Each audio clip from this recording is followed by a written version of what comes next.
자, 이전 추천 주간 체크 및 분석, 시장에 대해서도 살펴보는 시간을 가져보도록 하겠습니다. 자, 일단 저희 종목들 봐야 되는데 어제 종목이 좀 나왔습니다. 오랜만에 종목이 좀 나왔고 이에 대해서 이제 설명을 좀 말씀을 드렸죠. 일단 이렇게 추천을 드리는 종목들은 매일같이 유튜브를 통해서 업로드를 드리고 있고요. 또 그 내용들은 제가 엑셀 파일로 정리해서 카페에 올려드리니 참고해 주시면 감사하겠습니다. 자, 저희 제목 아래 상세 페이지를 참고해 주시면 되겠고, 그게 아니시면 저희 유튜브 메인 페이지에서 이렇게 무료 추천 종목 아래 클릭해서 클릭 들어와 주시면 카페로 연결이 됩니다. 자, 그리고 말씀드린 엑셀 파일 내용입니다. 엑셀 파일 내용 체크를 해 드릴 거고, 이 내용들은 제가 카페에 매일같이 올려드리고 있습니다.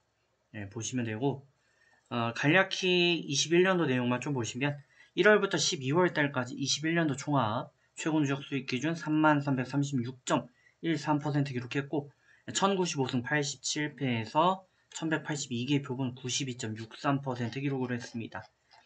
자, 1월달 같은 경우 조금 더 봐야 되는 종목들이 있습니다. 하지만 일단 현재까지는 793.43% 해서 63승 4패 결과가 나와 있는 게 현재 94% 승률을 이어갑니다.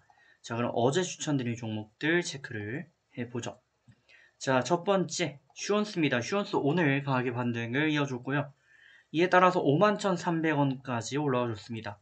자, 51,300절 승 잡도록 하겠고 7% 정도 상승하는 모습을 보여줬습니다. 자, 얼라인드입니다. 두 번째 얼라인드인데 얼라인드는 뭐 오늘 가지 못했어요. 더 지켜보셔도 좋다라는 말씀드리고 어쨌든 뭐 하방이긴 하지만 기존 흐름상 지금 웨이브를 좀 강하게 그려줬고 이 흐름이 우상향으로 좀 더 가주기를 기대해 보시면 좋을 것 같습니다. 자, 대한제강이고요. 21,950원까지 반등 나와줬죠. 자, 21,950원에서 저희 기본 채권 충분히 도달을 했습니다. 승 잡습니다. 그 다음 이제 미코바이오메드인데 좀 아쉬워요. 오늘 바이오 종목들이 좀 강하게 밀렸습니다. 이게 무조건적으로 안 좋다라고 보긴 어려울 것 같습니다. 아무래도 이 코로나라는 게 굉장히 변칙성이 좀 강하고요. 또 바이오 종목들이 이제 하단에 많이 위치해 있고 추가적으로 하락할 여력이 다소 부족하고 어쨌든 코로나 확진자 수가 10만 명까지 갈 예정이기 때문에 뭐 일단 소량의 비중을 가지고 어느 정도 관망세를 이어가시는 건 크게 무렵다 라는 말씀드립니다. 자, 에너토큰은 13,250원까지 올라왔습니다. 자, 해서 승 잡도록 하겠고 현대바이오도 못 갔습니다. 홀딩 유지합니다. 자, 이렇게 해서 어제 종목은 이제 3개가 차익으로 형성이 됐고요. 나머지 내역들은 제가 또 정리해서 올려드리도록 하겠습니다. 자, 이어서 시장 체크도 좀 해봐야 되겠습니다. 자, 코스피 같은 경우 최근에 굉장히 많이 밀렸고 고점비 22% 정도 하락하는 모습을 보여줬습니다.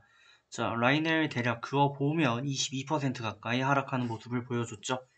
나스닥, 그러니까 미국의 러셀 2000 지수 있죠. 그 부분에 대해서 하락폭이 좀 컸어요.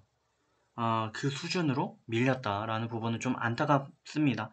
하지만 이에 대해서 이제 여러 가지 의견이 있는데 미국 같은 경우는 지금 한 2달 이하의 조정 구간입니다. 하지만 한국은 대략 한 뭐 6월부터 반년 동안 이어진 조정이에요. 그렇기 때문에 추가 낙폭은 제한적일 것이다 라고 보여지고요. 여기서 횡보 정도는 좀 나타날 수 있지만 저가 경시는 좀 어렵지 않겠나.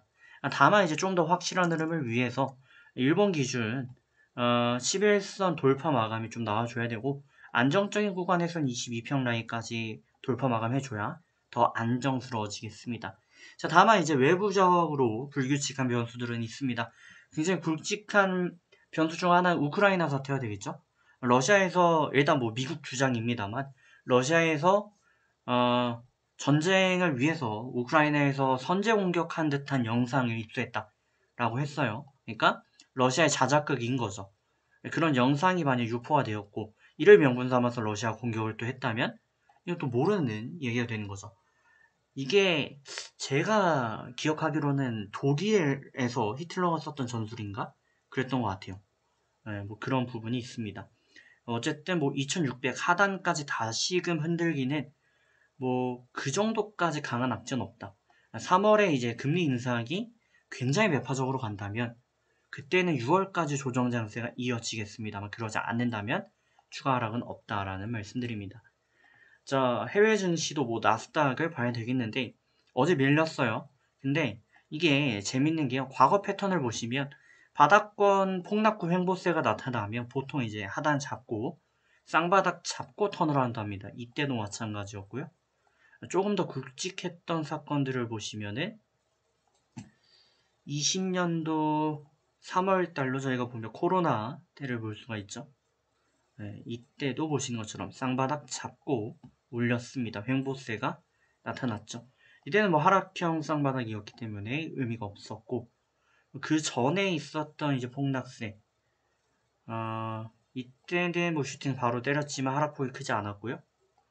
저희가 좀 주의 깊게 봐야 되는 거는 18년도 뭐 이때도 뭐 이때는 장단기 금리차 역전 및 여러가지 악재가 더 더해지긴 했습니다. 어쨌든 대략 이쯤에 바닥을 잡았었고요. 일시적으로 조금 더 흐르긴 했지만 뭐 이 부분만 잘라서 보면 훅 회복을 했었다 라고 볼 수 있죠. 더 중요하게 봐야 되는 시점은 아무래도 16년도, 15년도 금리 인상 첫 단행 시기인데 그때 사이클을 보시면 뭐 비슷합니다. 네. 이때도 슈팅.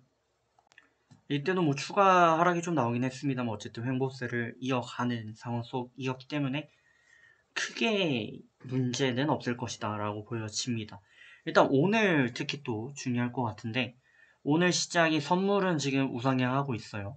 그리고 두 가지 지표 중에 22평 라인이 돌파 마감 나오면 또 잘 가는 흐름도 있는데 이 흐름은 뭐 계속 이어져 왔었거든요. 폭락할 때마다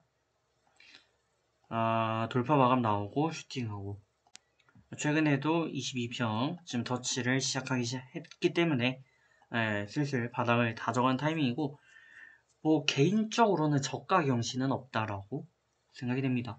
여러가지 지표들이 있어요. 근데 제가 다 말씀을 드리지 못하는데 최근에 제가 대표적으로 말씀드리는 거는 여신 관련해가지고 지금 연체 비율이 굉장히 낮고요. 또 이에 대한 적금도 낮아지면서 자연스럽게 투자가 좀 더 많아지는 미국 환경으로는 B2가 이제 시작이 되고 있기 때문에 이 B2가 항상 이어질 땐 주가도 올랐다라는 부분도 저희가 체크해 볼 필요가 있습니다. 제가 말씀드리는 부분이 증시 차트다 보니까 뭐 다 맞아떨어지진 않습니다만 적어도 말씀드렸던 22평이라든지 바닥을 다진 후에 뭐 어느 정도 추가 하락이 좀 제한적인 그런 모습들을 이렇게 보여줘 왔다라는 거를 저희 체크할 필요는 있어 보입니다. 뭐 여러 가지 신호에서 어쨌든 지금 바닥을 다지는 그런 과정 속에 있다고 보셔도 무관하겠습니다. 자, 좋은 결과 만들어 가시고 바로 추천으로 뵙겠습니다.